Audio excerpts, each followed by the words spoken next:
Hi, I'm Allison Lamb, and this is Weaving Green Justice at COP30, a series of reflections from the heart of the Amazon in Belém.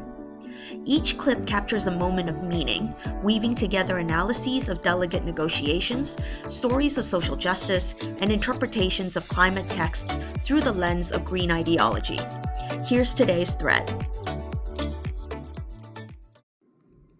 The gavel has come down, COP30 is concluded, and this will be the last episode of Weaving Green Justice at COP30. I'd like to take a moment to reflect on the threads that define this summit and attempt to answer the all-important question that I'm constantly being asked. Did this COP make a difference? Introduced by the presidency from their very first letter, mutirão is a Brazilian word meaning collective effort, neighbors mobilizing together to build something bigger than themselves. The presidency chose this word to symbolize the spirit of COP30, wanting to invoke a global mutirão, or collective effort and multilateralism towards climate action. The concept of mutirão would be mentioned repeatedly throughout the COP. Part of the proposed documents was the mutirão decision. This was a document proposed by the presidency in the mutirão spirit to encourage all the parties around the world to accelerate climate action. It celebrates the 10th anniversary of the Paris Agreement, and it encourages international cooperation.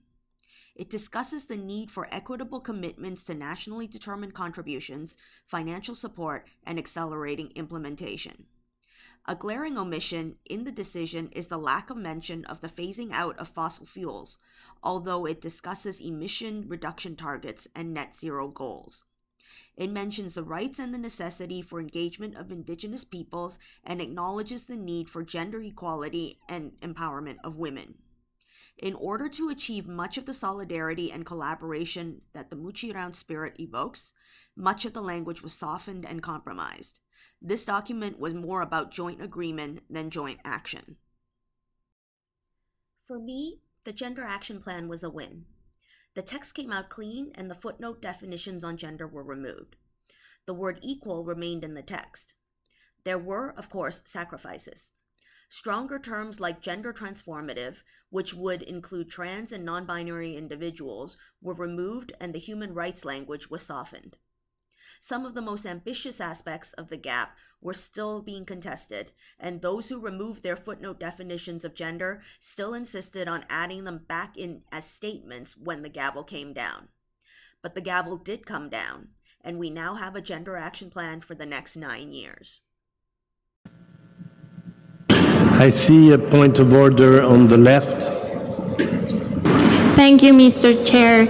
And we are not asking for this to be noted in the report. There is a serious procedimental issue happening here, Mr. President. This is not a statement that we're asking to be put on the report. It's an objection. Thank you. In the final hours, a situation threatened to halt the closing plenary. Due to a technical oversight, several Latin American countries that wished to raise objections to the global goal on adaptation and the mitigation work program were not heard before the gavel came down.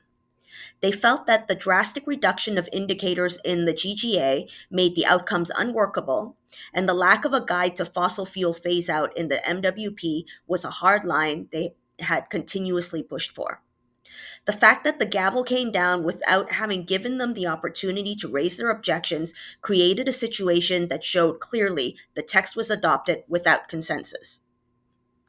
If my comrades and colleagues from Latin America, I hope, if you've understood me correctly, addressing you in Spanish, as I hope you've understood me correctly, so I'd like to take this opportunity, if you have understood me, to use this opportunity to launch an appeal to you to refrain from behaving like children who want to get your hands on all the sweets and aren't prepared to share them with everyone. You want to then want to stuff the sweets down your throat until you make yourself sick.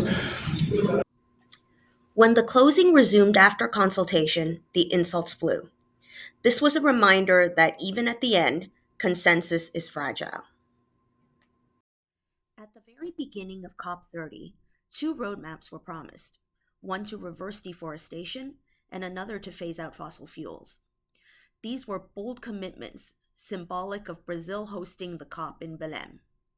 No one can doubt that the presidency, both of Brazil and of COP, wanted these two roadmaps, but they were faced with immense opposition. For fossil fuels, for example, according to President Dolago, more than 80 countries supported explicit language for the phase-out, but more than 80 countries also opposed, demonstrating a clear lack of consensus.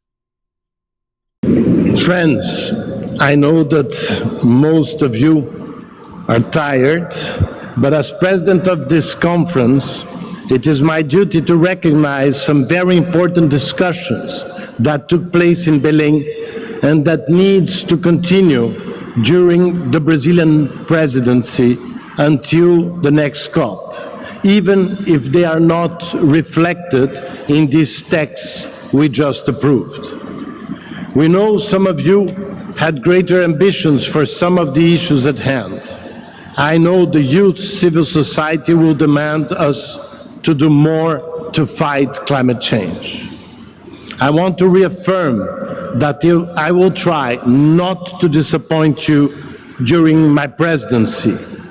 As President Lula said at the opening of this COP, we need roadmaps so that humanity, in a just and planned manner, can overcome its dependence on fossil fuels, halt and reverse deforestation, and mobilize resources for these purposes.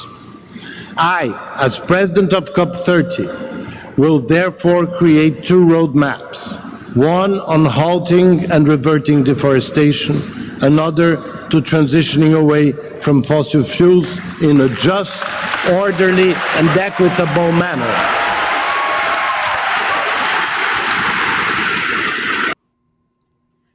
Despite this, President Dolago promised in the closing plenary that the two roadmaps would be developed before Brazil's presidency is over. It was a reminder of both the ambition and the fragility of this COP. So many wanted it to succeed, but it was hindered by hurdle after hurdle. In the end, I was asked the same question repeatedly. Was COP30 different from any other COP? In some ways, it wasn't. There were highs and there were lows. The failure to develop a roadmap to the phasing out of fossil fuels was balanced with the success of removing the gender definitions from the footnote of the Gender Action Plan. The destruction from the fire and the increase in militia with each protest from indigenous communities made the experience all too real.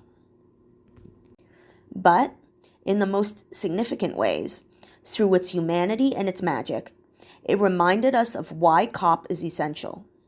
Hosting COP30 in Belém was symbolic. Brazil is a country of forests, rivers, and communities on the front lines of climate change. It reminded us that climate justice is not abstract.